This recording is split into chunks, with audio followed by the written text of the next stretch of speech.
Where we gone? What now should good that we laugh, you know.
Council meeting July 20th, 2020 at 6 p.m. We'll call this meeting to order, and please rise with me and join me in the pledge of allegiance. I pledge allegiance to the flag of the United States of America and to the republic for which it stands, one nation, under God, indivisible, with liberty and justice for all.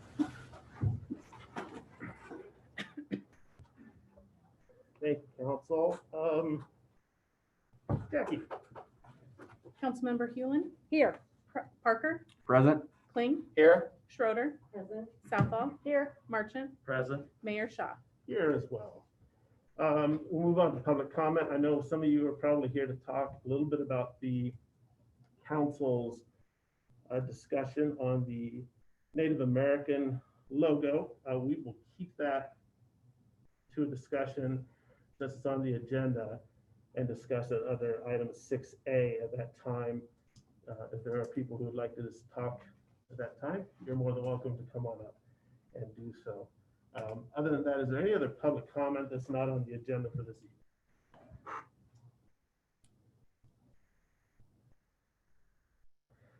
Seeing none and hearing none, we'll move on to the consent agenda. Consent agenda includes following items. Anything to be pulled? Mr. Park. Yeah, I need to pull the bills. I'd like to pull the approval of the agenda. There, I need to pull the claims.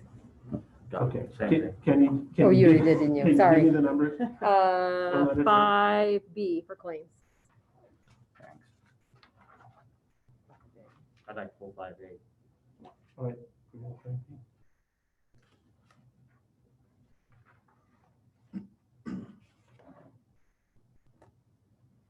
And then John, yours would be, The claims as well. Yep. Good job. okay, very good. I guess, Doug, I don't know what to do if somebody has pulled the approval of the agenda. Just go ahead and do the consent and then come back to that, see what the issue is. Okay, good. So consent agenda includes the following items, starting with C, July 6, 2020 minutes. D, a resolution setting the public hearing on August 17, 2020 for various amendments, including zoning regulation amendments, to chapter 165 regarding fees. E, a resolution setting the public hearing on August 17, 2020 for approval of an amendment to chapter 165 regarding preschools and child care centers. Item F, applications, including just one, an approval of an event application for Warren County Historical Society for Log Cabin Days Parade on September 26, 2020, beginning at 10 a.m. Item G is a resolution authorizing the execution of community development block grant program documents. Item H is the Crow's Nest RV Park.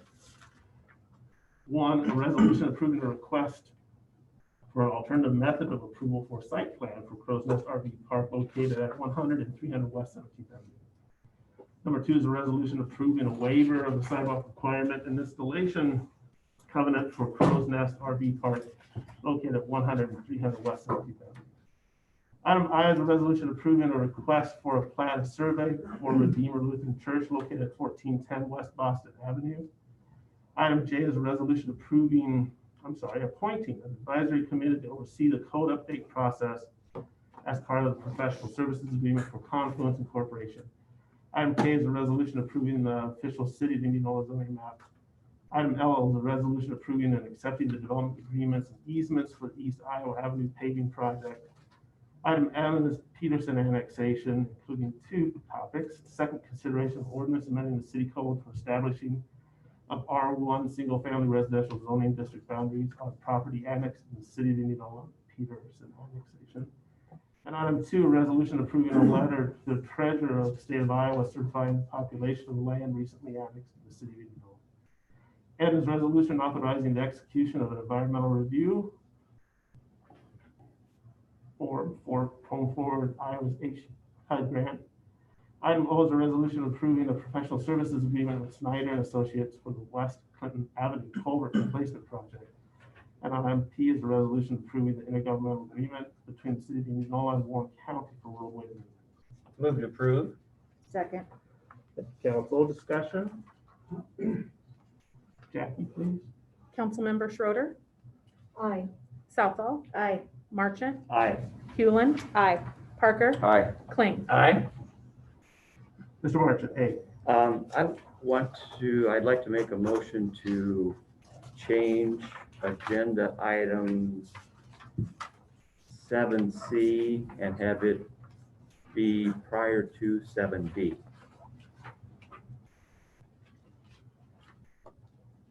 So are you making that motion? I'm making that motion. So just flip flop them? Yeah. Second. Any discussion? Jackie? Councilmember Hewlin, Aye. Parker, Aye. Kling, Aye. Schroeder, Aye. Southall, Aye. Marchant. Aye. And then I'd like to make a motion to approve the balance of the agenda. Second. Discussion. Jackie? Councilmember Hewlin, Aye. Parker, Aye. Kling, Aye. Schroeder, Aye. Southall, Aye. Marchant. Aye.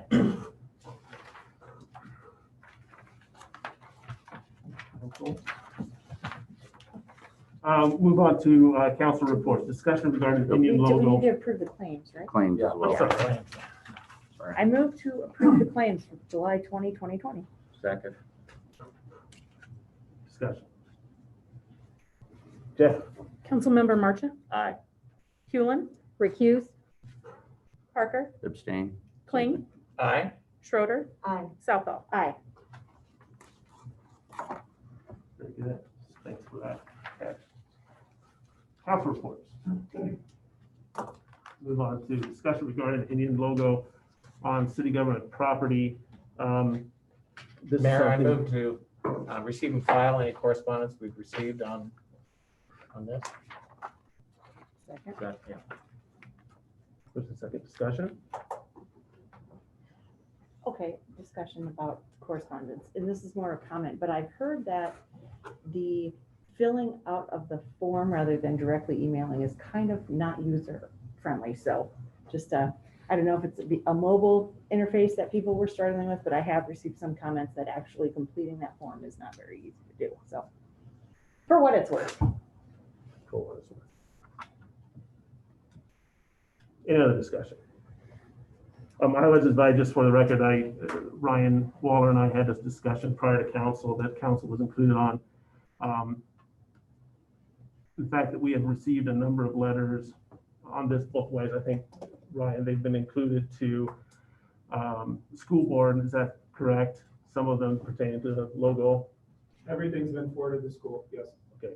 And so everybody who's received a letter or who has sent a letter per the guidelines under COVID-19 have received a response. Andy and Jackie were providing responses, letting them know that it's been forwarded on to council and also sent on to the school, if they mention the school in their comments. And furthermore, I've been advised not to read those into record. Is that correct, Doug? I think what Councilmember Kling's motion is to receive and file.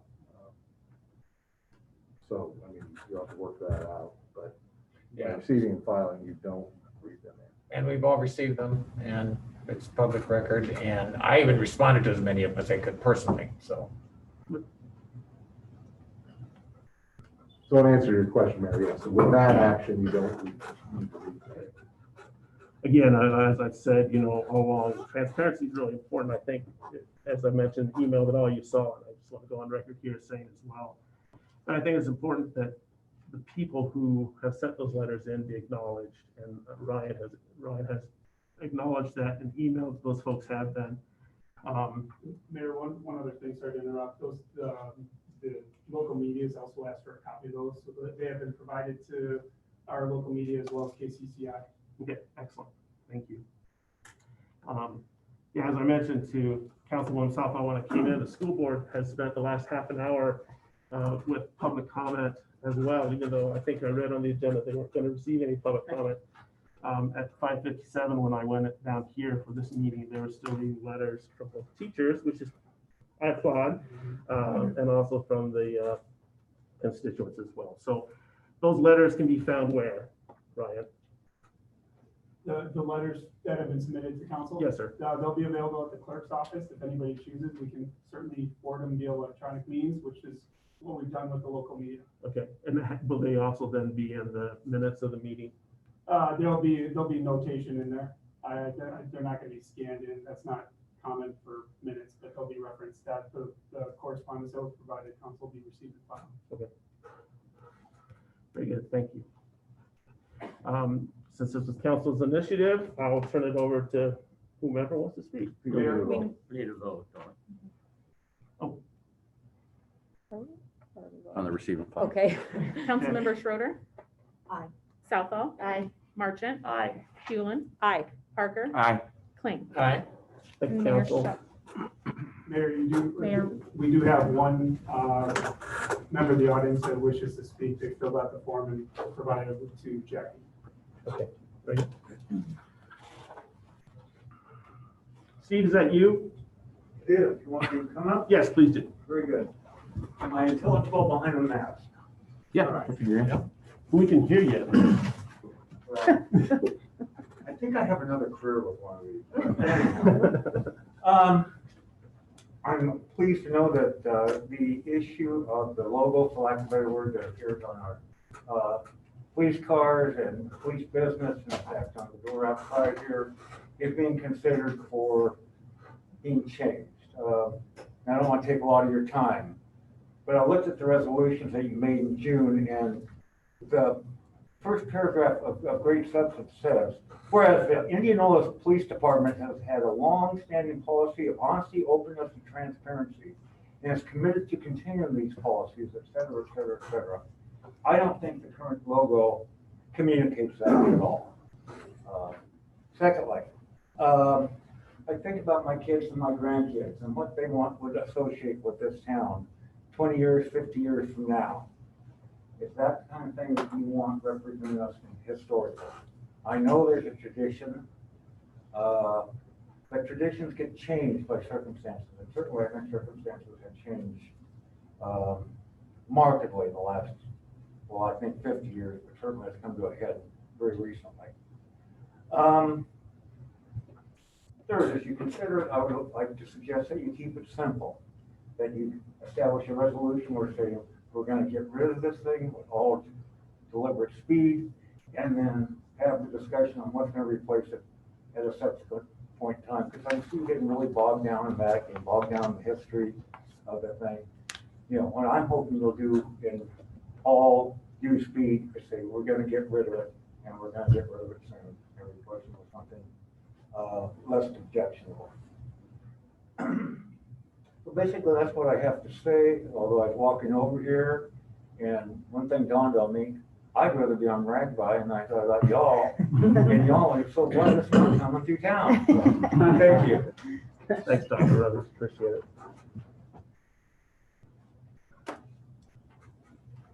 Jackie, would you provide just an overview of the number of emails that you received for this that will be brought into record? Sure. There was 1 in favor of keeping it, 13 in favor of changing it. 3 wanted the school logo changed, and 3 the emails were unclear on what outcome they wanted. All right, great, thank And if you. you want to know, I received 30 emails and 2 were for keeping it and everybody else get rid of it. I have an equal number, keeping. Anybody else want to share?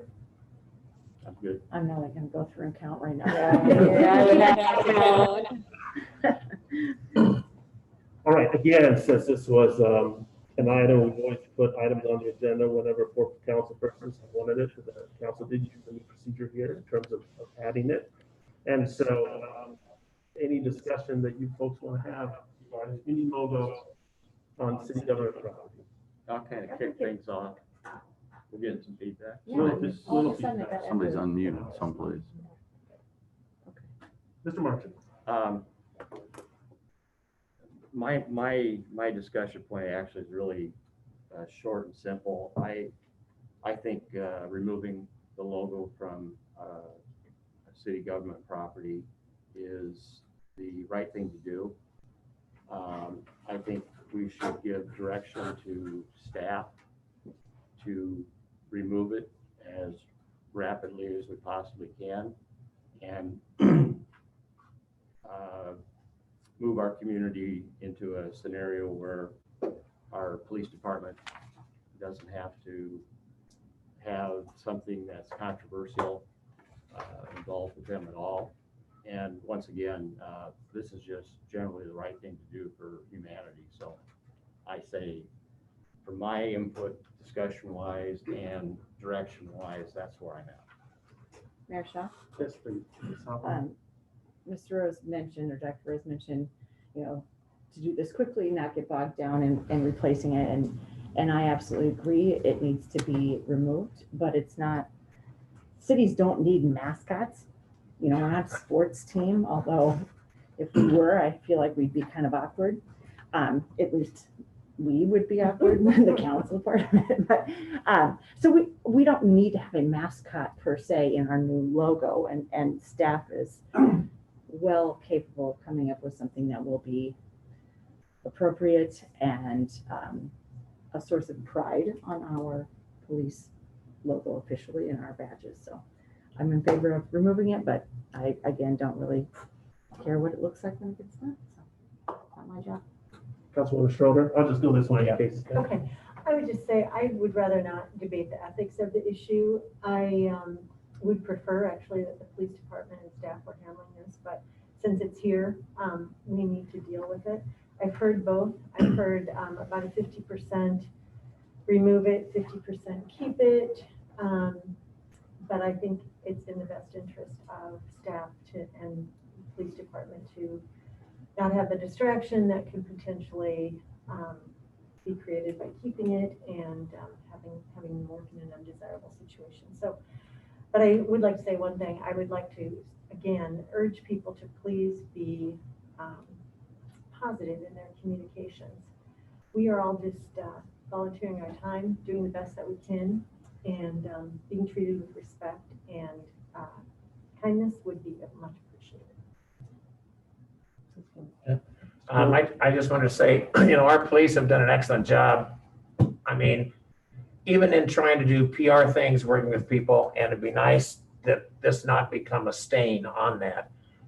It was a number of years ago, the school banned the use of an Indian head and headdress, and it was in the student handbook for a number of years. It's since that part is not in there anymore, but it was years ago. I hadn't even noticed the logo for a long time because every time police officers drive by, I look to see who it is in the car, and I really didn't notice it. But I'm in favor of getting rid of this. It's time. Parker. Actually, it seems like I've been here before, back in 94, 95. I was kind of at the epicenter there. And actually, I was the one that actually got it set the way it was at school. My mind has not changed since that time. I heard from both sides. I feel that there's numbers of opinions on both sides.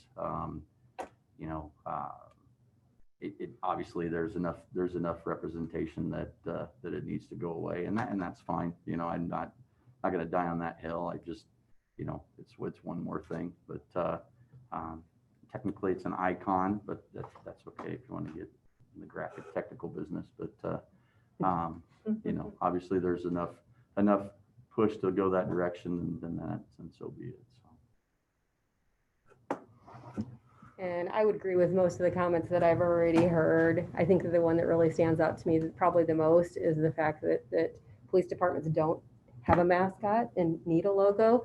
And I believe it's the right thing to do. If everything that's been brought forward and brought to our attention, it's definitely the right thing to do, and I support removing it as well. Further discussion? Mr. Waller?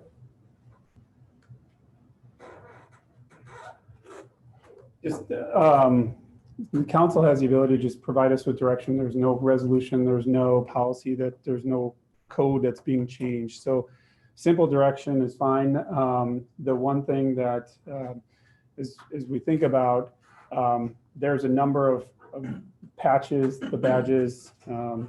Today was the first day I actually noticed on the badge of Lieutenant Hawkins that the Indian head emblem is in the center of that.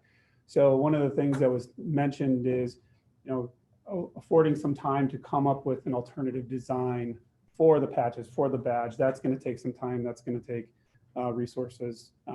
That's simply not possible to happen overnight. So we want to make sure that if that's the council's direction, we want to make sure that our members of our team that provide the law enforcement for this community have the ability to have something that they take great pride in, Talking with a couple of them today, I know that they see the badge and the Indian head on the side of the car as a sign of pride and something to be proud of. But certainly understand the times and the sentiment that's out there. But it will take some time for us to come up with an alternative design that's gonna be suitable and appropriate, and something that our department's gonna have a great sense of ownership and pride in. So, Do we, in the police cars specifically, is there any need to put anything on? Can we take at least the logos off the police car before dealing with a replacement? Because I don't think we want to weigh in necessarily, or I don't want to weigh in tonight on a replacement, but I think we need to expedite the process of getting rid of. we have an idea of what the cost would be. I don't know the time frame. We wanted to see how the conversation was going to go tonight. But certainly the council's direction is to proceed. We'll move at appropriate speed. Do we know how much it will cost? In total, when you look at badges, patches, the wrap on the car, IDs, things like that, we're estimating about $27,000. And I'm not necessarily saying this is what I think. I did have a suggestion though that I thought maybe we should talk about, that considered, as we rotate things, that we change it as we rotate. And I realize that wouldn't be immediate. So I'm not necessarily advocating that as we get new vehicles, and I don't know what the process is. Is it just a logo or a decal that can be removed from the cars? Yeah, it is. Okay, so that could be done quickly or Sure. more in a time. Yeah, I mean, I would expedite what we can and turn it over to you to work out the parameters and the balance of it. Would you guys agree to that? Yeah, I think we just have to look at the money and, like you say, get it cleared out and then re-examine what you're gonna do with it so that there is pride and ownership. The lion's share of the cost is going to be in the patches and the badges. Coming up with a design, that's going to take some time. The cars, surprisingly, the cost of the wrap on the car is estimated as less than really outfitting the patches and the badges. And then obviously I don't want to make light of the situation, but we have COVID. So a lot of these public events that our officers are at, doing community policing, passing out materials that have that logo, those types of things. I mean, we can order as we need. So that's not going to take a lot of time. It's really going to be the patches, coming up with the design of the patches, and then getting the vehicles scheduled accordingly. For me, the big thing is just turn it over to staff and you guys work it out. Great. Maybe the department wants to have like a department cross-stitch competition for the new badge design. See what they come up with. For those New long nights patches. in the car, Staff, do we have a motion to decline? Practice your needlepoint. You have what you need. I think so. What I'm hearing from council is that proceed to remove the Indian head logo, do it as expedient as possible. And as we do with everything, we'll communicate out in the weekly email and certainly have presentations here if it's warranted. So, Captain Shearer, Lieutenant Hawkins, anything to add? Did I hit on the? Okay. Thank you. Item B on the council reports, there's one convention report. We have not had a meeting. The only update I have is they updated us here just recently with shoot, my email got moved here. That it's really taken a hit in the Des Moines metro area as far as travel, and there's been 288 event cancellations and postponements due to COVID-19, resulting in a direct economic impact, a loss of more than $252 million. So they are still scrambling, getting things rescheduled for next year. Some of the things have been pushed off even. They were hoping to try to get things into early 21, but some of them are getting pushed off a little bit farther than that. So, but we have a meeting on Wednesday, so at the next meeting, I'll be able to update more, but that was just kind of a little bit of an update there, so. Thanks, John. I'm just cleaning Metro Advisory. Oh, I've got Bravo and Metro Advisory. See, Metro Advisory Committee, they discussed the city council's unbiased policing ordinance. And the unbiased policing ordinance has been part of the Des Moines Department's existing policy for several years, but now the policy has been reviewed and codified. And by making it an ordinance, it really doesn't change anything, except they wanted to make sure it makes a public statement and brings more attention to this to the public. And I'll email you everybody a copy of this unbiased policing policy. We also had a presentation from Liz Cox on the Polk County mental health initiatives during the COVID. We discussed the updates to COVID and what the Metro communities are doing, and several are scaling back their reopening plans. And the last thing, the city of Des Moines is still working on their Airbnb regulations, so they're still working on that. And Bravo. Let me move on. Let me just say it quickly. Yeah. And Bravo. And Bravo. Okay, yeah. And Bravo has nothing to report since the next board meeting is not until September. Very good, thank you. Moving on to item 7, which is the mayor's report. I want to give a quick shout out to Doug Island and those of you who have been involved in the Iowa Great Places process. As you folks know, probably the Iowa Great Places folks were here on Wednesday, and the rain did hold off. We had very good representation from Simpson and the chamber and the city, and a number of other interested groups as well. And so, being a competitive person that I am, I thought that maybe we were competing against other cities, and maybe there was just like 4 spots for 12 cities or whatever the case, but that's not the case. So by all accounts, it went very well. There were a number of opportunities to walk around the square and see the development there. I walked down Simpson College, and I saw even they got to shoot off a hot air balloon burner. So it was all fun. But thank you for those who were involved in that. A big shout out to that process. Wanted to bring awareness to the community and to council as well. As you might recall, one of the things that I looked at was the redevelopment of a civil rights commission, a non-voting or non-judicial civil rights commission.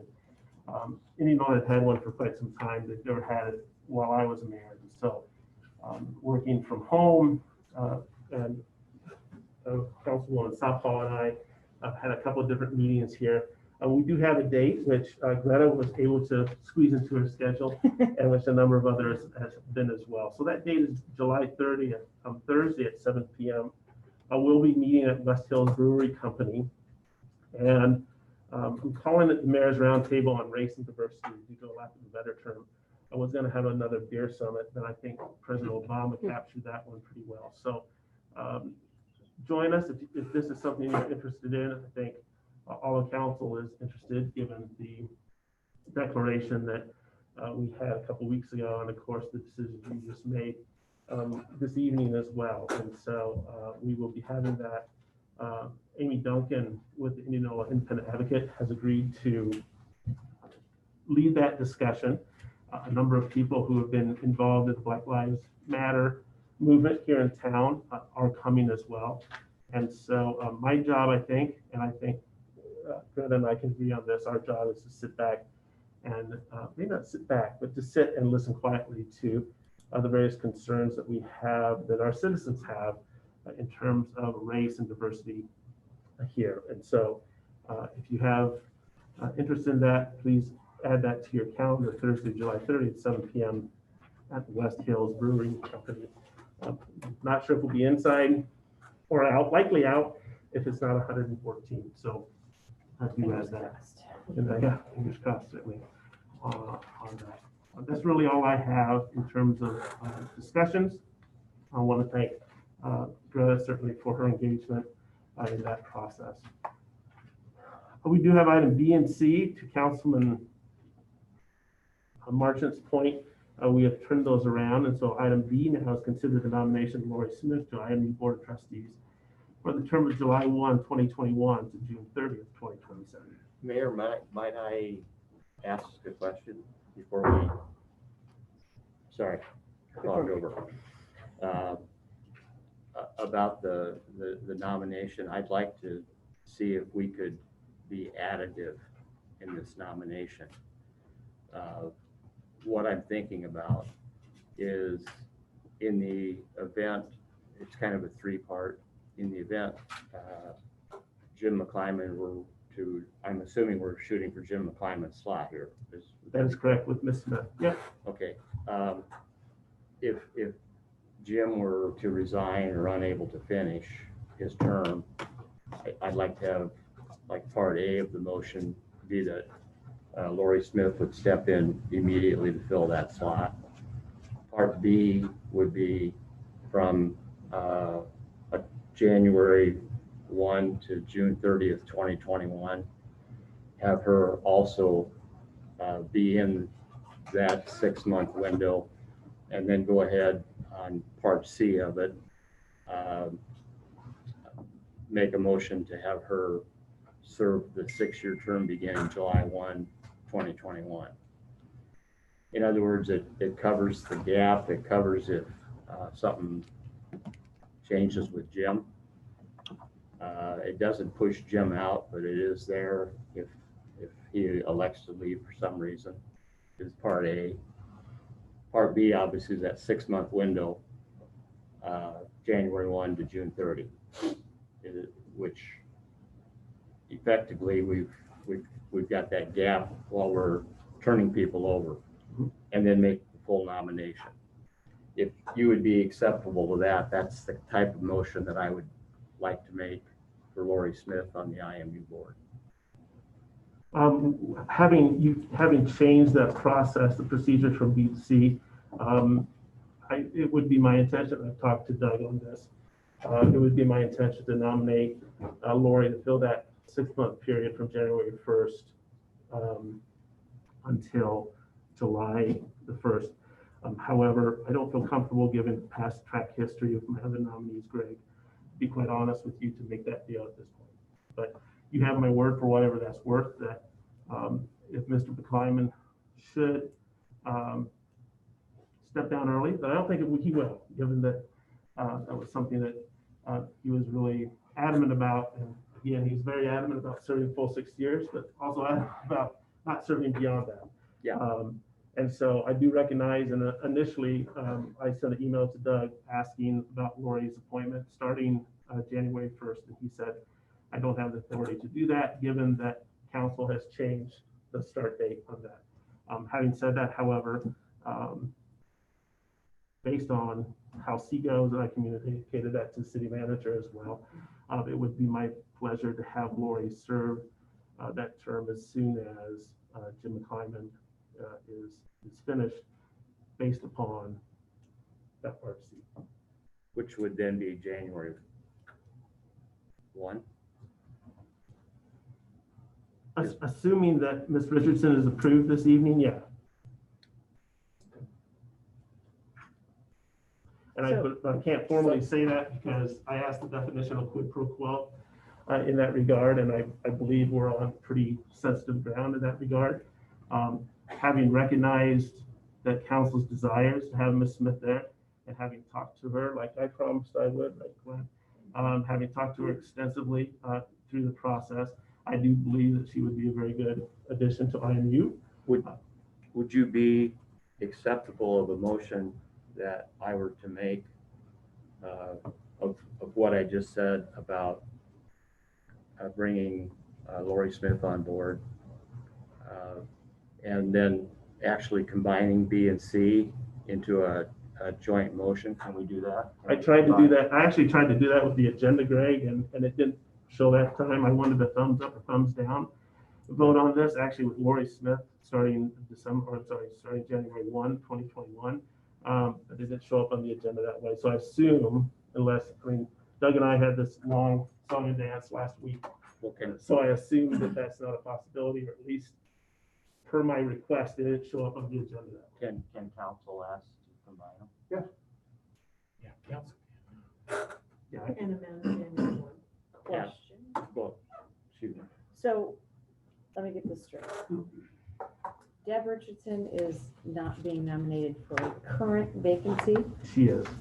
And then Lori Smith is being nominated for an upcoming vacancy, which will technically start on January 1. No, actually, it technically starts July 1st. Correct. Per your guidelines that council passed earlier Okay. this year. But Mr. McClymon's term ends December 31st, 2020. January 2nd, 2021. Okay, so then there would be no one in that spot. That is correct. And we are not permitted to fill the gap? No, we can, but what we did, for instance, on one of the previous nominations, the mayor appoints to that 6-year term. Mhm. On the previous nomination, we had an appointment to a 6-year term, but also a gap appointment because we knew the person in that position was not going to continue. In fact, I think they were already gone. So council, so we can appoint. The thing I'm a little concerned about is appointing somebody to a gap we don't know whether it will exist or not. But if, Wait, we don't know that Mr. well, McClymon's term is over? what I talked, the mayor and I talked about is if the current member, there are two scenarios that could happen. The current member, the mayor could suggest the current member continue for 6 months. I think you said Mr. McClymon probably doesn't want to do that. That's correct. That's my understanding. So then I think we can do a separate appointment for that 6-month period. Tonight, or we have to wait? No, I think you could do it tonight. Can we then be all cumbersome Yeah, with, you can do one motion. And It's just that you don't have to do one motion. right, would that be acceptable? I mean, If you show me the motion, and I'll take a 5-minute recess after it's written out, and I'll read it, and then I can tell you when we reconvene whether or not it's acceptable. But I would like to have the motion written, please. So let's draft aloud here. let me The get my motion would, paper. the motion would be to nominate Deb Richardson for the term that started July 1 through the 2026 term. And then Lori Smith, and will we first have to do the full 6 term and then make like point A on the outline? Will also fill the gap as is from January 3rd, technically then, if the second's the end of it, to June 30th, 2021, Yes. right? That's, Yes. that's Sounds right. the things that we would have to That's include. the thing you would have to do. And just as a point of reference, because it's your appointment, it doesn't matter who applied first, right? The That's order of correct. the applicants, okay. So that, yeah, the motion would be you will approve the nominations as presented by Mayor Shaw. Then as far as Lori Smith, she is appointed to fill that gap January 3rd to June 30th, if the mayor so determines. That's what he wishes. So effectively, the written terms in front of us plus the gap is what we have to do in one motion. You don't Right. have to do one motion. But we can. You can, sure. Okay. If council so desires to do that, you can do it. So C7B, C7C, add to it, January 3rd, January 3rd to 2021. To June 30th. Right. And then that would bring the board to full capacity. right? Yes. Because Deb would start immediately, right? Well, she's already started according to the, That's true. like 19 days ago, Yes. what I wrote down. what's that? Oh, If you recall, when I tried the previous 3 times to fill this position, the way it was worded, it was a 6-month appointment to July 1st, and then July 1st for the 6 years. But 6 years is so long, we want to lock that gap person down. Yeah. I don't want to give them 6 months to say, well, never mind. Then, of course, it seems that Lori wants to take that extra 6 months. we think we have it, you wanna, Read it aloud. So we would move to approve the nomination by Mayor Shaw to appoint Deb Richardson from July 1, 2020 to June 30th, 2026, and Lori Smith from July 1st, 2021 to June June 30th, 2027, and Lori Smith from January 3rd, 2021 to June 30th, 2021.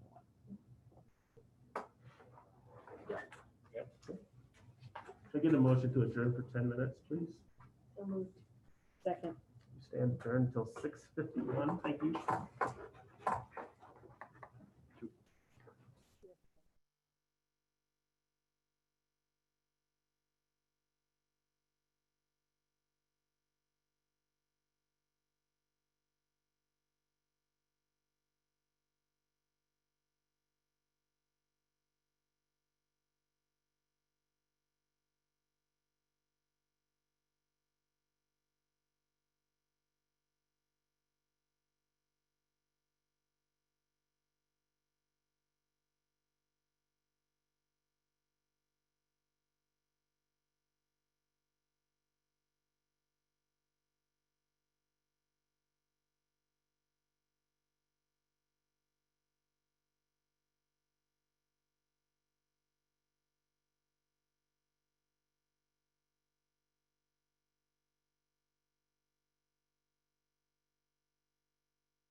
Okay. So this is, we're just making a comment for those viewing at home that we're still waiting for the mayor to come back. He asked for a short recess. So we just want to make sure we are announcing to those watching via YouTube and Zoom that the meeting still is, there's other items that the council has to dispense with. So for those watching at home, we're still an active meeting and we're just waiting now.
Thanks, sorry, I wanted to call Jim Kleiman,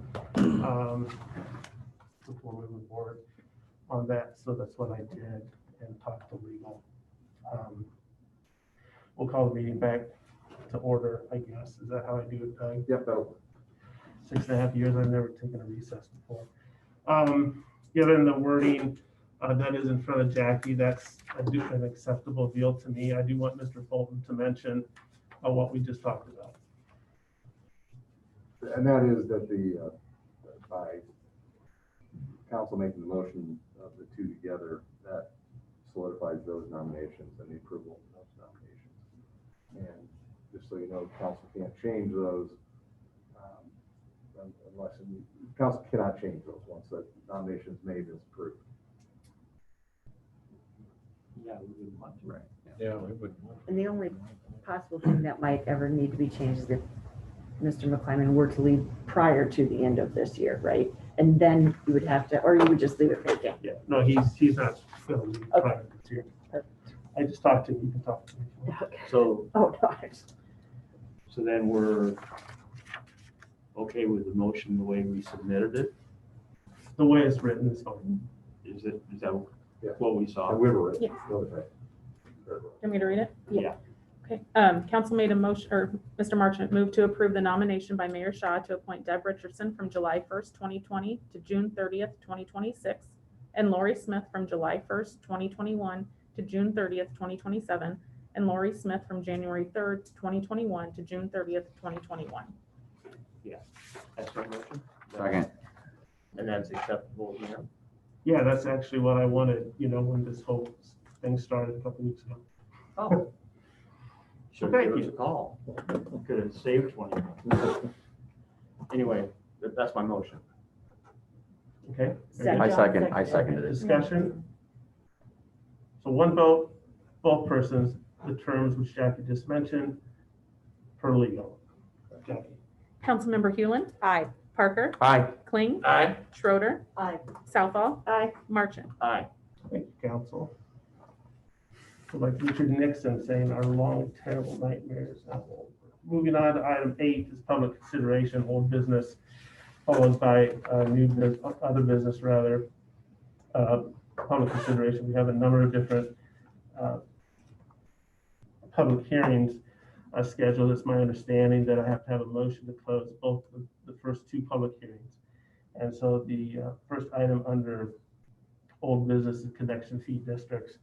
And at this time, I'll open a public hearing on consideration of ordinance amending chapter 100 of the Code of Ordinance of the City of Indianola, Iowa by amending provisions pertaining to interest rates in certain connection fee districts. I do know that we've received one letter to that. That letter is from whom, Jackie? Lauren and Linda Meyer. Lauren and Linda Meyer. And that will be entered as well. Is that correct, Ryan? I'm sorry? Will that letter be entered as well? Yes. And council, you're aware of the Myers letter? Yes. Yeah. Good. If you would like to speak to this, you're welcome to call 515-962-5240. Keep the public hearing open for about 30 more seconds. Was there anybody here in the room? Mr. Vanderpool is, Jackie doesn't. Were you here to speak on that, Mike? No, I'm Oh, okay, you're just observing. Okay, observing. just want to make sure.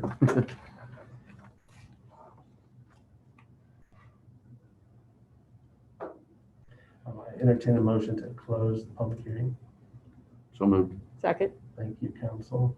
Do we need to take a vote on it, Doug? Yes. Okay. Jackie, please.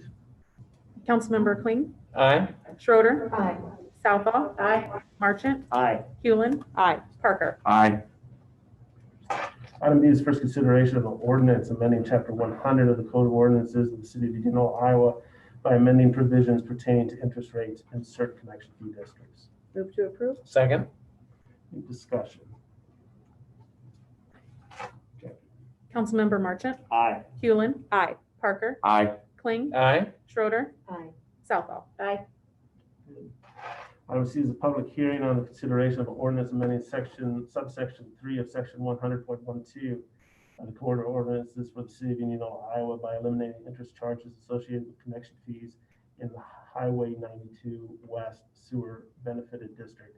At this time, I'd like to open this meeting for public comment. Again, feel free to call 515-962-5240 with your comments. Anybody want to speak to this?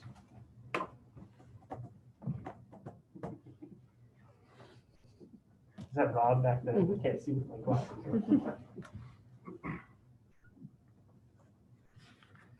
Hearing none, seeing none, I'd entertain a motion to close this public hearing. So moved. Second. First, second discussion. Jackie? Councilmember Kling, Aye. Schroeder, Aye. Southall, Aye. Marchant, Aye. Hewlin, Aye. Parker. Aye.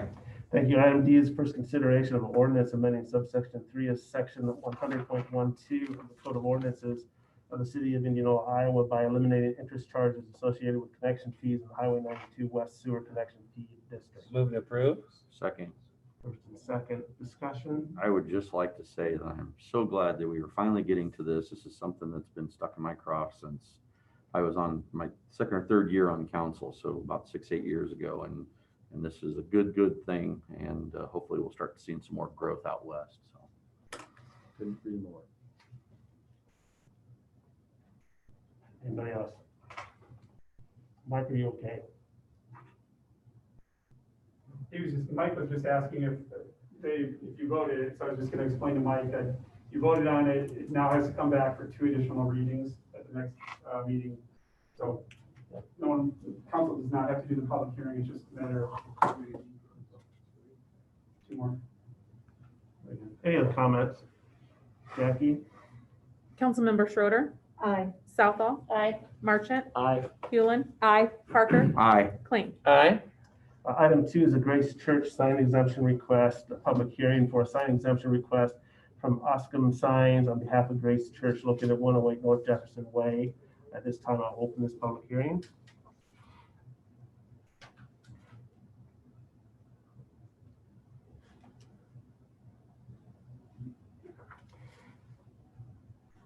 I will people to sleep with my 20-minute recess. So at this time, I will close this public hearing. I don't believe do I need to have, You don't have to. what's the difference, just out of curiosity? Statutory requirement. Gotcha. Thanks.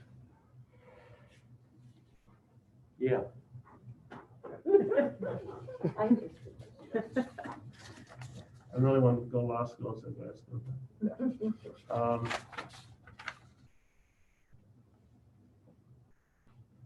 Close the public hearing. You do need to vote on it, Jackie. I move, We we, have the resolution. I'm I sorry. move that we approve the resolution for the sign exemption request from Oscom Signs on behalf of Grace Church located at 108 North Jefferson Way. Second. Thank you. Discussion. Jackie. Councilmember Kling, Aye. Schroeder, Aye. Southall, Aye. Marchant, Aye. Hewlin. Aye. Parker. Aye. Item 3, I believe it is on my notes, is a public hearing on community development block grant funding.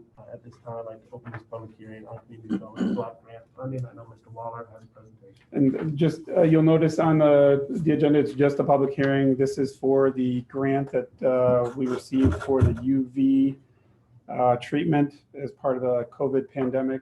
So because it's dealing with federal dollars, we do have to have this public hearing. So we purchased the 2 units and they're in use. Any questions for Mr. Waller? Or since we're in a public hearing, any questions in public hearing?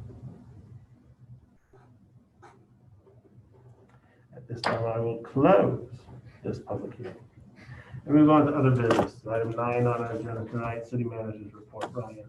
The first item under city manager's report is discussion approval of proposed citywide cleanup week. This is the spring cleanup that was canceled by Waste Management due to COVID. We've been working with them and keeping in touch with them to get it rescheduled. They proposed a couple of dates. Staff is recommending the week of August 30th for the citywide cleanup. August 30th, you say? The week of, yes. I'll have a lot of happy constituents. Yes. Heard a lot about this. Yes. We do appreciate the community's patience on this. Obviously, this was outside of our control, but kudos to staff, Jackie and Andy and Cassandra, stayed on top of the folks at Waste Management, just where we at, when can we get, and thanks to Armand Taylor at Waste Management for his due diligence on this as well. And are we working to get the appliance drop-off rescheduled also? or- We're attempting to. We've contacted H&W, right? Recycling. They're the ones that do it. Right now, they've told us there are no plans to reschedule. So we're just going to continue to follow up with them. So we're discussing and approving. Do we need a motion on this? Simple motion. I make a motion that we approve August 30th as citywide cleanup week. Second. Did you say the week of August 30th? Yeah, he said the week. Okay. Yeah, I he just said wanted to make- August I thought you 30th. said August 30th. I just want to He make sure you said said August 30th. The week. The the week. week. Yep. Okay, perfect. I didn't hear it, so I sorry. was muffled. Just wanted to clarify the motion. I apologize. That's right. You got a first and second. Discussion? Jackie? Councilmember Hewlin, Aye. Parker, Aye. Kling, Aye. Schroeder, Aye. Southall, Aye. Marchant. Aye. Item 2 is receive and file correspondence from Mr. Waller, July 10, 2020, weekly updates from city manager. Move to receive and file. Yeah, second.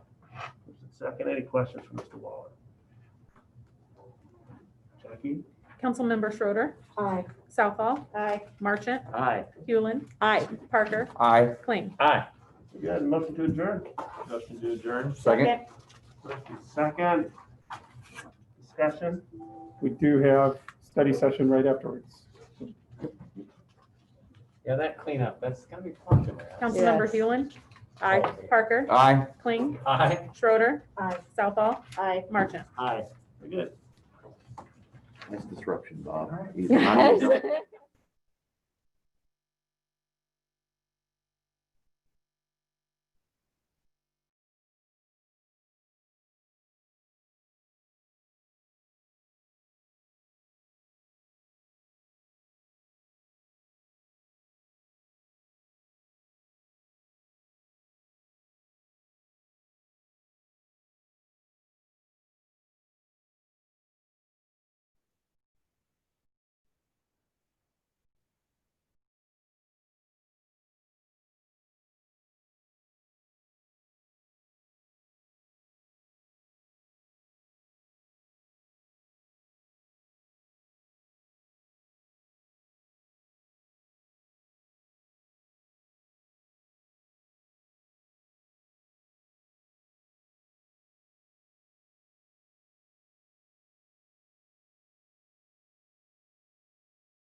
This is July 20th, 2020. It is a little after 7 o'clock, but it's 7:19 p.m.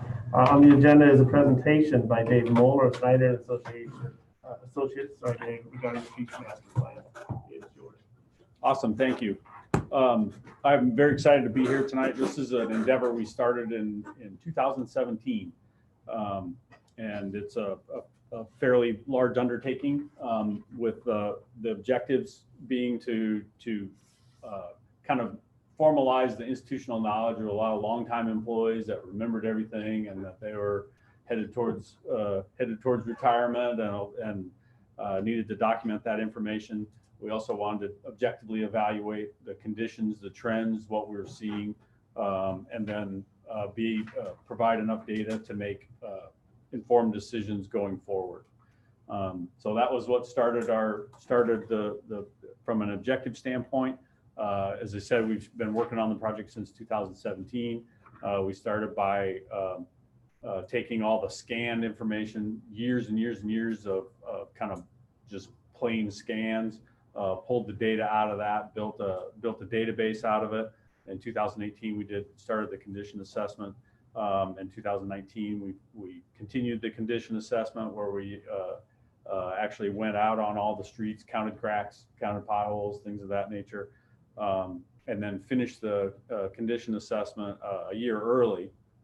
We still had another year to work on this, but we finished it up a year early because we invested in some technology and did some tablet stuff that wasn't available in 2017.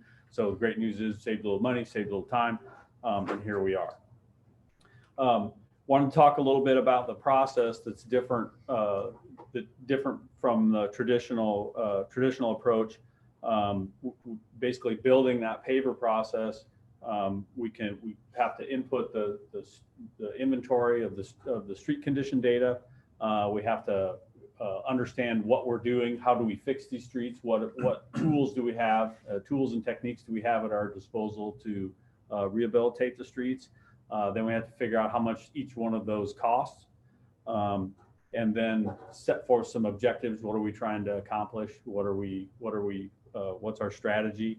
And then we put them into the paver model and use the budget restrictions or the goals to create a predictive scenario of how rapidly the pavement is deteriorating, somewhat based on your data, somewhat based on known pavement deterioration data.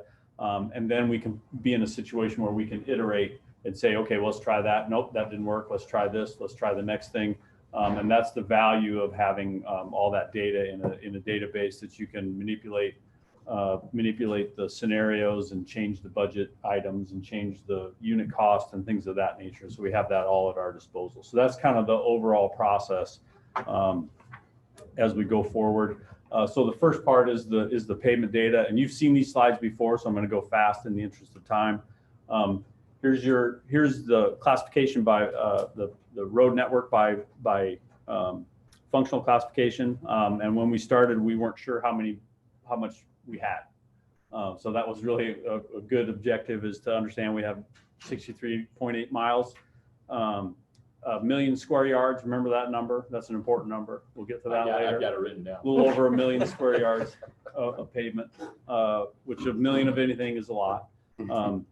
So we also broke it down by what type of pavement we have. Again, that comes back into our strategy. As you can see, overwhelmingly PC concrete pavement. There's some asphalt over concrete. There's some regular old asphalt, and there's some asphalt over asphalt that's obviously been overlaid. So those are kind of the pavement types. But as you can see, overwhelmingly, this is a concrete town, as they say.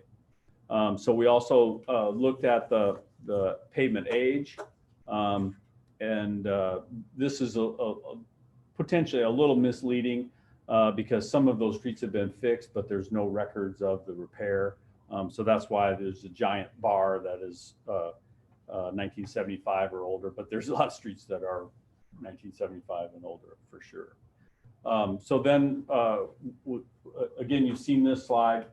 You've seen this slide again as well. We use a pavement condition index as a kind of an objective tool that considers both what the distress type is, whether it's structural and the pavement is failing, or whether it's cosmetic and it doesn't look good, or whether it's what kind of nature it is, the severity of that distress, as well as the percentage of area. So you can arrive at a bad score in a lot of different ways, as you might imagine.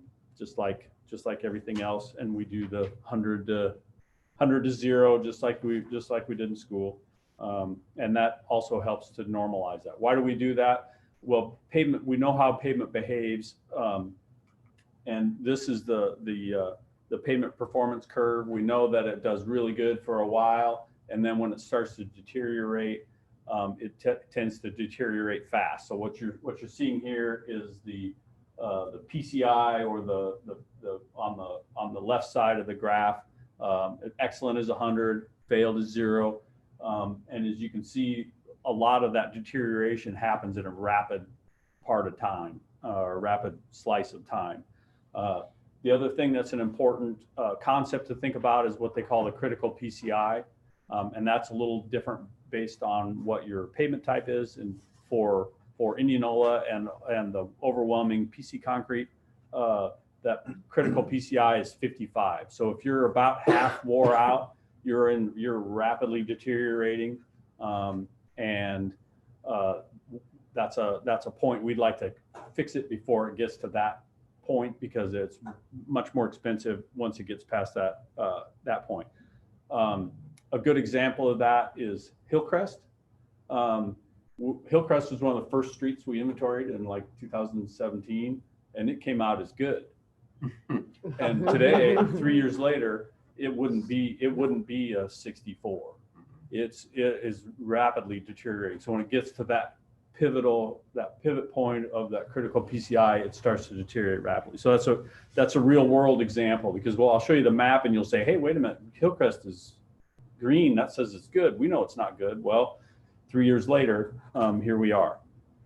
So the other thing that guides us towards is how are we going to treat that pavement, depending on what side of the critical PCI we are. We're either going to try and preserve it, or we're going to try and buy time until we can rebuild it.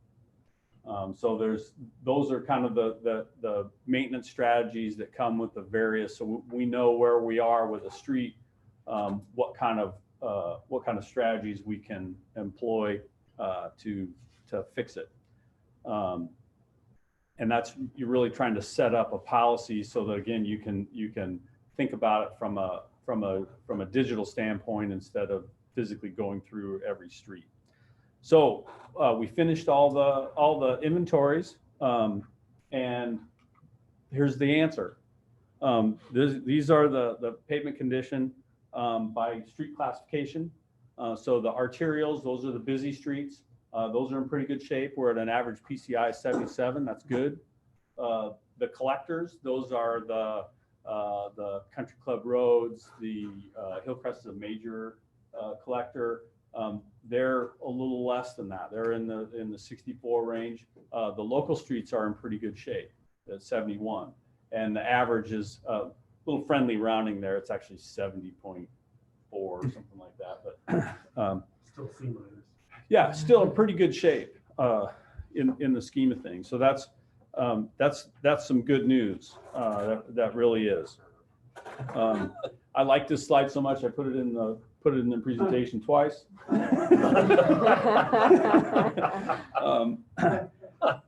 And color issue. So this is the breakdown by the type of pavement. How are the different types of pavement performing? And this is a little misleading because you don't have very many of those streets.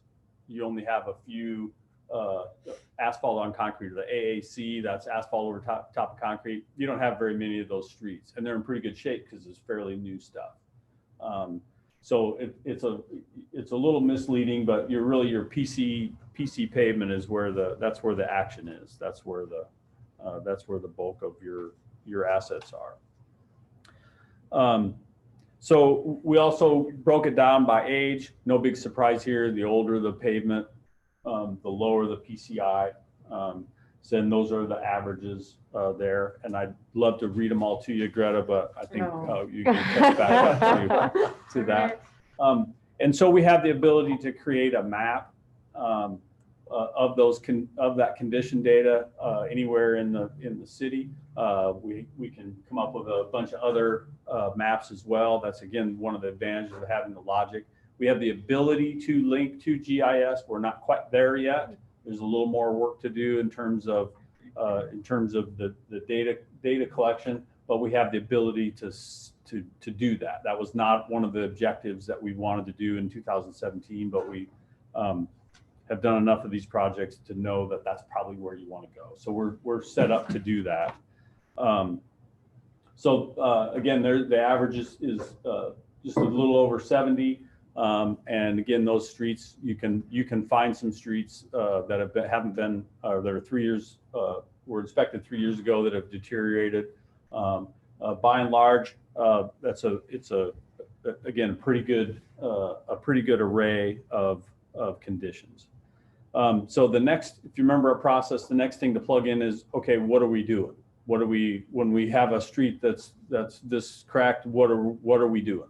And if you remember from previous presentations, we're predominantly a full depth patching system. That's what the streets department does the most of. And in order for the program to work, we have to build some tables and some basically equations or policies that if the street is alligator cracked to this severity, then our answer is to do full depth patching, or our answer is to reconstruct the street. And you'll see this slide again later on. And again, that kind of comes back to the combination of what strategies you have and what the street condition are. But the short story is we build these tables with unit cost for all the different activities. You can see the top there is the stopgap and preventive policy. That's for a street that is below that critical PCI and is in bad shape. And Lincoln Street jumps to mind, that it's in pretty bad shape and it started to become impassable. So we threw some patch in the holes and said, okay, well, we're going to get to this when we have the funds available. We're not going to try and fix it right now. We're just going to stopgap. It's a stopgap measure so that it becomes passable. So we created these tables working with AP, got the unit cost for them. And then all those codes equate to a distress code and a pavement type. And that's what the program has to work with. Dave, is there a time that you would marry in other information? For example, you've got a street that really is pretty good, but it's got a terrible drainage problem.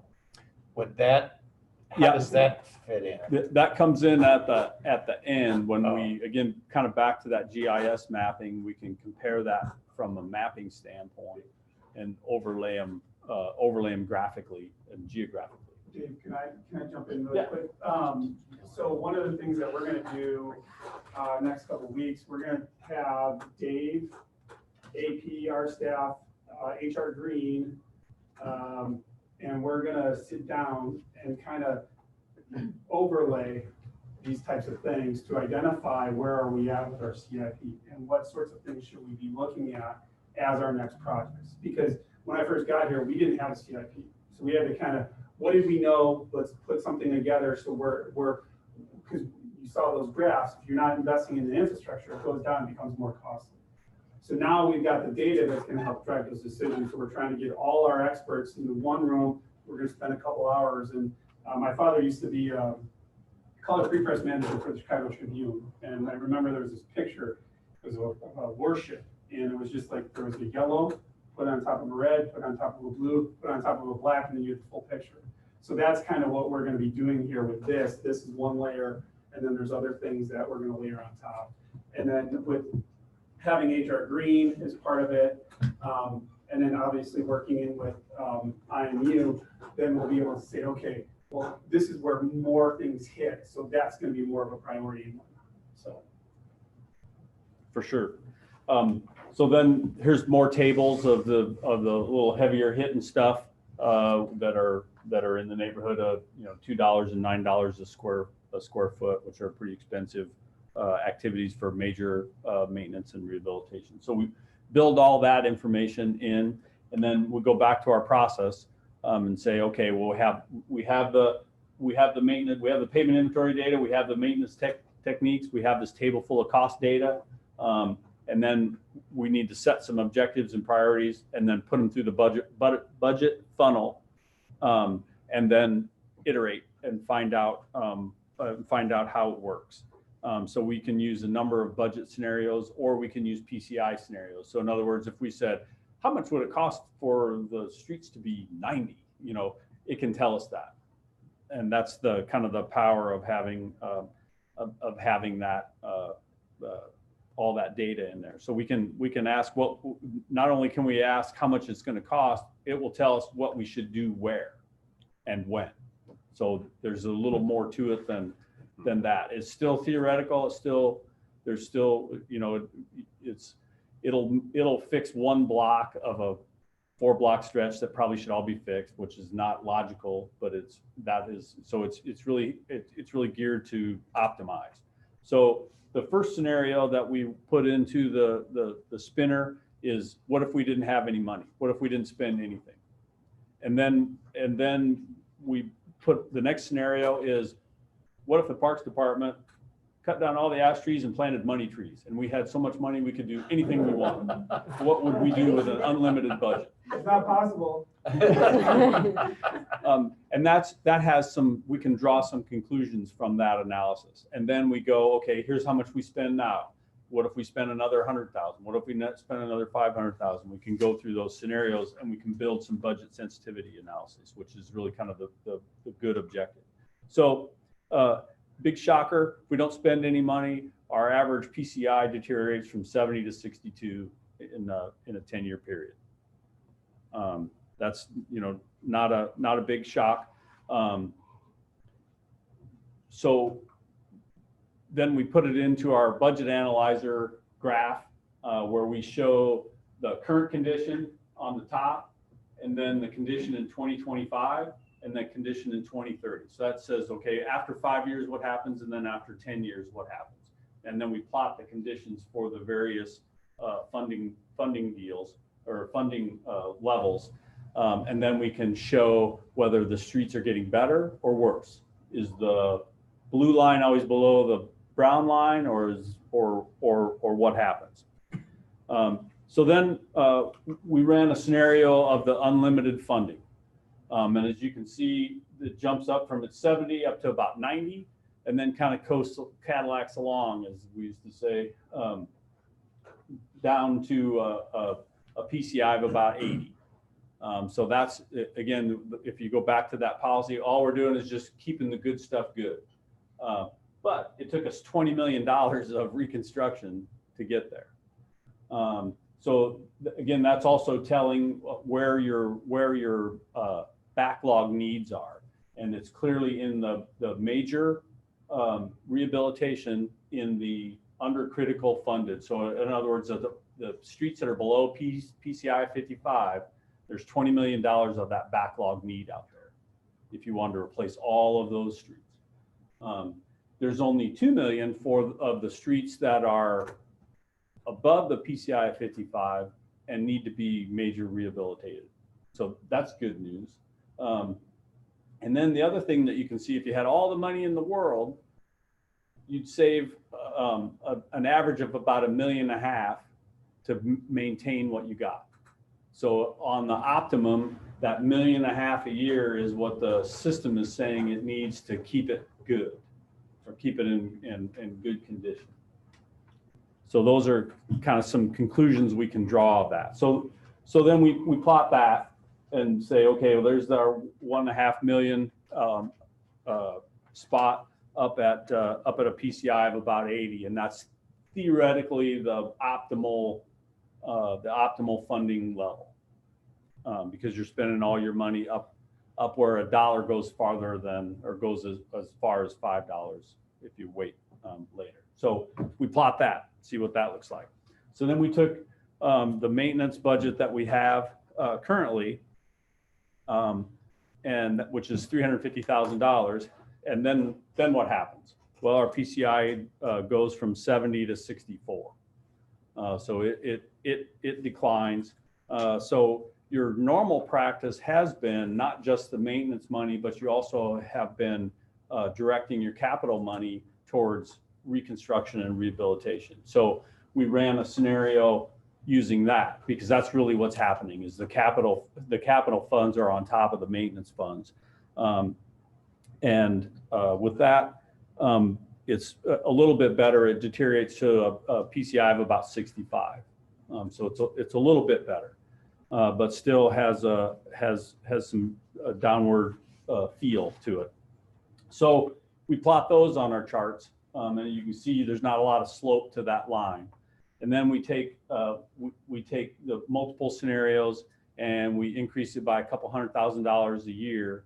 And then we build this budget sensitivity curve, and we can see where the blue line is on top of the brown line. That's where the system continues to get better over time. So you're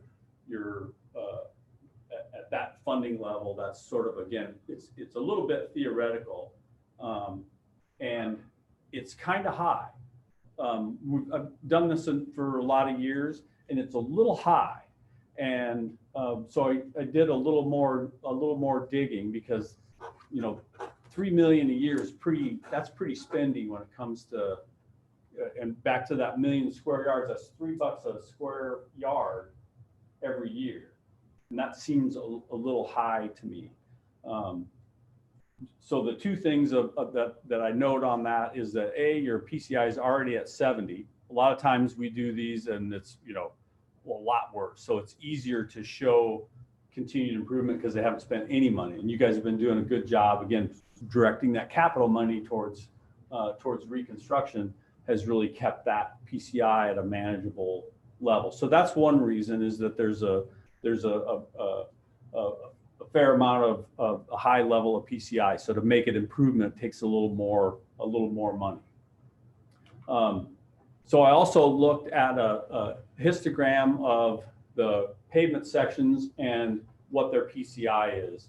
And basically what this tells us is that it is not a bell curve. You don't have a bell curve type distribution. It's a little bit different. It's like a backwards Pareto type distribution. And what that tells me is there's a lot of these large chunks of pavement that are coming down the deterioration curve that are coming at us. And that's probably why that is so big. And the other part of it is why there's $20 million of backlog, is those are, you know, there's 40 and 50 pavement sections, and most pavement sections are like 3 blocks long that are below that, and are, let me see if the points here. Yep. Here's our critical PCI is right here in this bar. So there's a high number of sections that are already below that PCI. So that is kind of driving some of the funding needs. So that gives us an explanation. So, okay, great, Dave. Now what? So we came up with some recommendations, and it's really important. Number one, to understand what you got and set some system goals and set a budget based on this known information, and set some priorities. Then we can build a scenario that comes with that. We need to continue to develop those techniques and strategies. Again, we were kind of really focused on full depth concrete patching, which is not very preventative. That's a little more on the stopgap and a major. It's the most expensive way to pave a road, 20-foot slab at a time. So over the last couple of years, we've been building more techniques for preventative maintenance to keep the good roads good. And that has been helpful. And as we go forth, we'll get some more strategies in future years. It's also important to learn from what we found out and understand what our standards are, what our typical sections are, what kind of details should we be implementing in our work. So I'm going to talk a little bit more in depth on a couple of these. First of all, that PCI goal, it's a little bit esoteric that, oh, we want a 71 or a 72, or, you know, it's a little bit out there. And really what your two goals are: A, level of service. You don't want people losing mufflers and things of that nature. So you need to keep a level of service that's good for that. And that's also budget driven. Typically, if you want a higher PCI, is cheaper to maintain. So, you know, like my mom always used to say, keep your good shoes good, you know, and clean them every time, that type of mentality. That from a budget standpoint is more optimal. We also need to be realistic and understand there's a lot of streets that are 1975 and older, and they're providing a level of service. To give you some perspective, we worked with Iowa State University, who has road responsibilities and parking lot responsibilities, and their road responsibilities are all fairly major roads that they're responsible for. They don't have very many kind of local roads. A lot of the roads are collectors or better. So they wanted to have a PCI of about 72 is what their desired PCI goal is at Iowa State for the roads, but the parking lots are parking lots. So as long as your shoes don't get muddy and you don't lose a muffler, so their goal is down around 63. So just, keep everything going and keep everybody dry. And that has worked out pretty well. Their streets cost about, their street maintenance is about $1.60 a square yard. Remember our million square yards that we have? Their parking lot maintenance is about $1.10 per square yard is kind of the money they spend on that. As much as they charge us for parking up there. Yeah, it doesn't go into pavement, I'll tell you that much. I say D3 is actually about a 40-something probably. Yeah, so that's not part of the system. It gets a little more complex than that. That's not part of the parking system's responsibility. That's nobody claims that one. That's Right.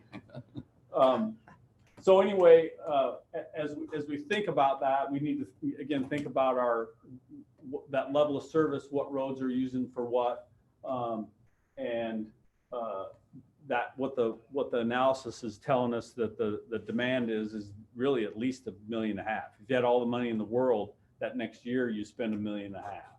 So that sort of suggests just from a lane miles, and that's at that $1.50 a square yard, which is not crazy talk.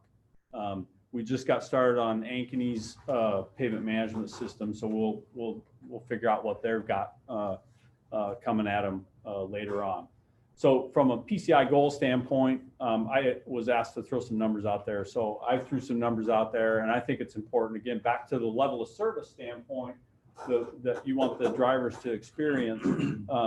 I felt like it's important to have a goal for an arterial and a collector that's different than the local street. The collectors have a higher speed. The jointing in the community is bad. That's your main mode of failure is at the joints. And that's also why the collectors are so low, is the collectors are more heavily loaded. There's more trucks, more traffic, and there's no load transfer at the joints. So there's a lot of joint faulting, which is easy to notice. And then they also get patched because they're easy to notice because they're a joint faulting and everybody drives down them and clickety, clunk. And one of the things, just to add on to that, a couple of years ago, we instituted at a staff level, just making sure that when we're doing the patching, we're doing the full square rather than a square within a square. Oh, yeah. For the standpoint of reliability. That was something that we changed to try to help improve or at least maintain the functionality of the road. So our arterials, are they just the highway? 65, 69, 92, or is there more than just that? Those aren't in here. Oh, those aren't even in there. Those aren't in here. Oh, okay. Like Hillcrest is a minor arterial. Iowa's a minor arterial. 15th is a minor arterial. Kenwood. Yeah, Kenwood. One of those. I think it's Kenwood. But there's a lot of collectors. Euclid, yeah. Okay. And I think that's also part of one of the comprehensive plan recommendations was to look at that functional class just a little bit more. Okay. So again, AP's still reviewing these. That's just kind of my recommendation based on other things that I've been involved in. So the next steps, if that's a agreeable thing, the next step then is to get busy and create a 5-year plan of what again, what, where, do what, where. And the computer or the paver will tell us what to do where, but it does, like I said, silly things. Fixes a half a block because a half block's bad. It's like, oh, nobody's going to do that.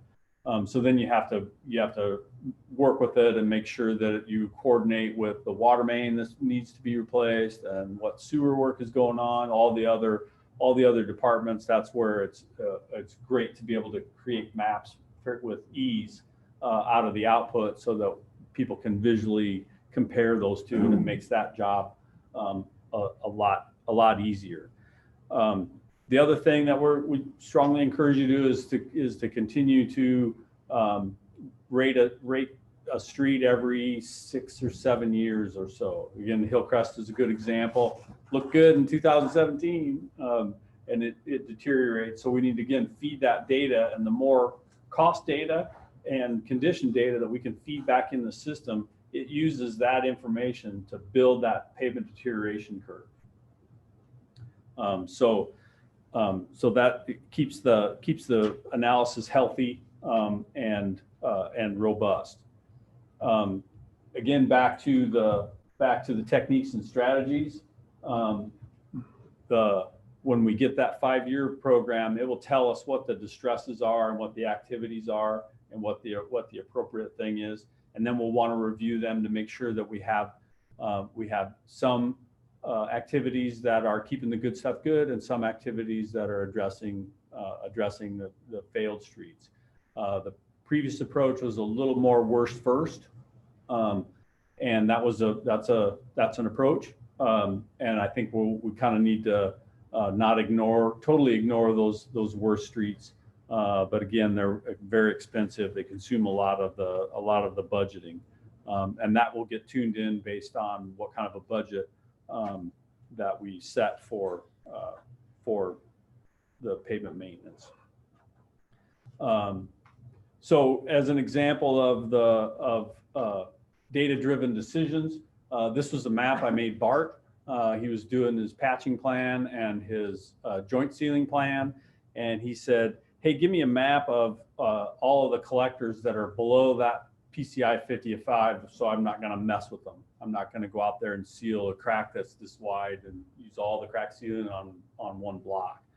So I made him this map so he could build his program, and this was a map of avoidance. We're not going to do those.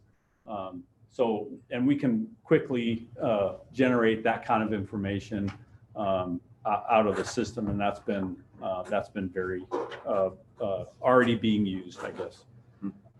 I talked a little bit about reviewing and establishing standards. One of the things that when we do a distress analysis of what's going on, this load transfer across joints is we're not getting it. That's where all the failures are, or most of the failures are at those joints.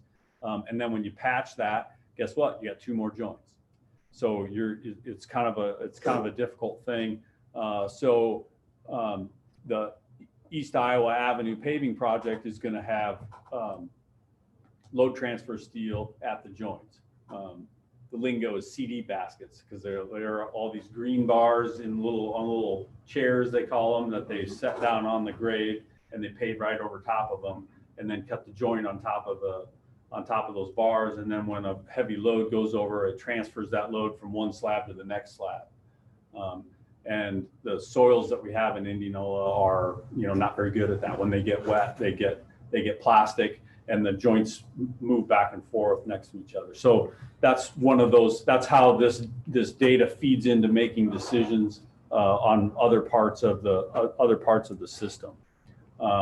And also wanted to mention that have been working with AP on supplemental specifications that would be Indianola supplemental specifications to SUDAS, and SUDAS is the statewide urban standards design and specifications.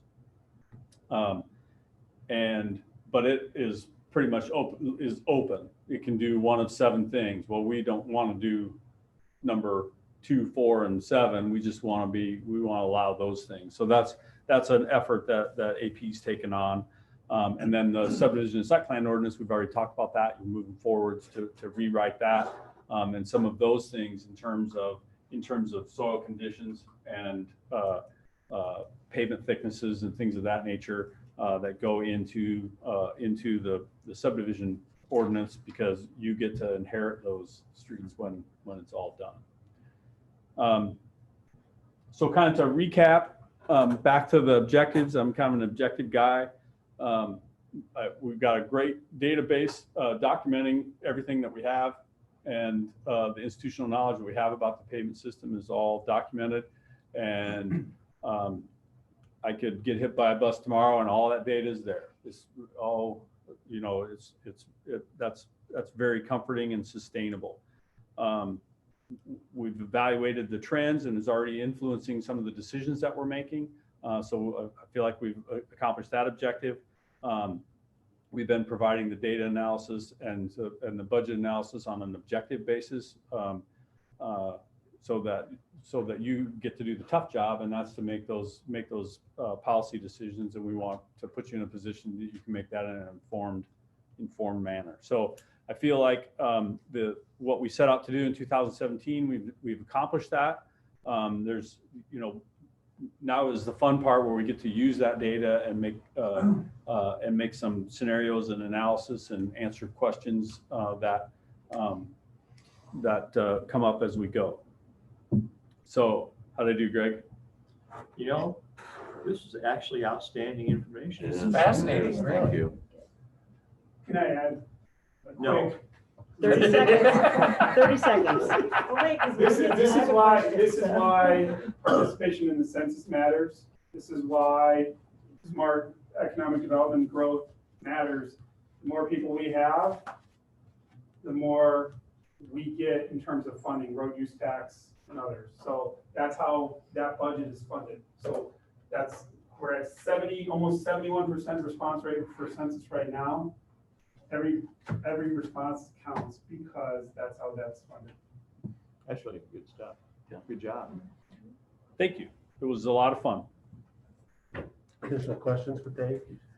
I don't necessarily have a question for Dave, but Ryan, you and I talked about the issue in my ward with the new developments. So do you want to handle, I mean, should I bring that up now or? Yeah, the concern you have is just kind of the route of, when we have development, one of the things with development in neighborhoods is that we get heavy truck traffic going through. So we've had, Councilman Schroeder's had a number of calls from, and I think Mayor, you've had some calls from residents that people, they're developing their land, which they have the right to. They've got trucks that are permitted. They're carrying gravel to create driveways or base or whatnot, and they're driving down certain routes. So that rips up the roads. So I think one of the things that you had asked is, can we look at and be cognizant of when we do our permitting and whatnot, that we are trying to encourage developers to go a certain path.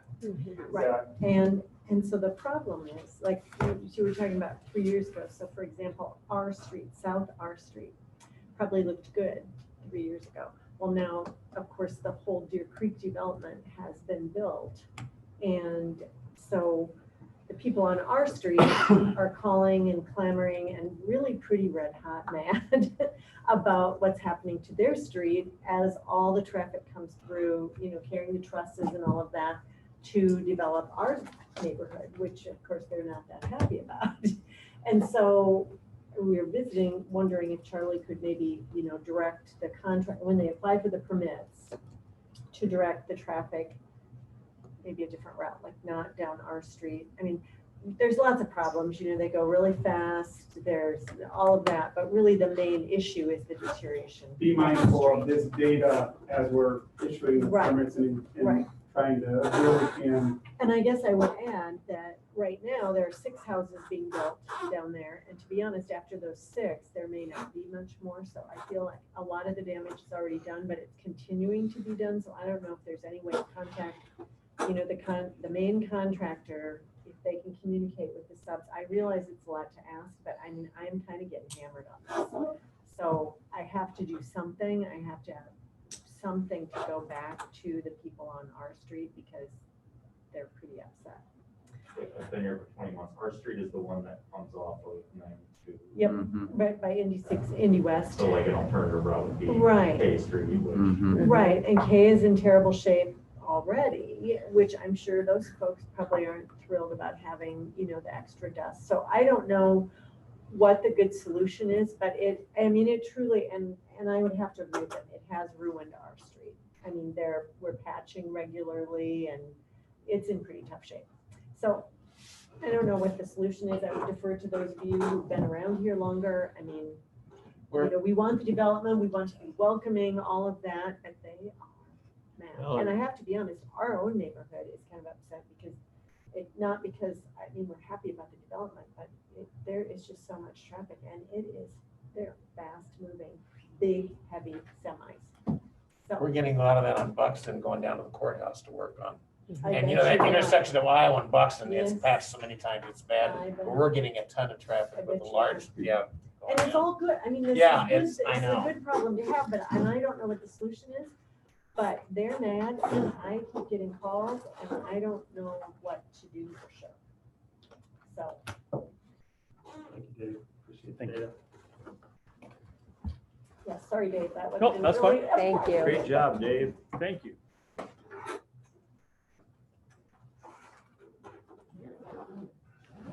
Everybody have a good evening. That's all we Yeah, have. thanks. That's it.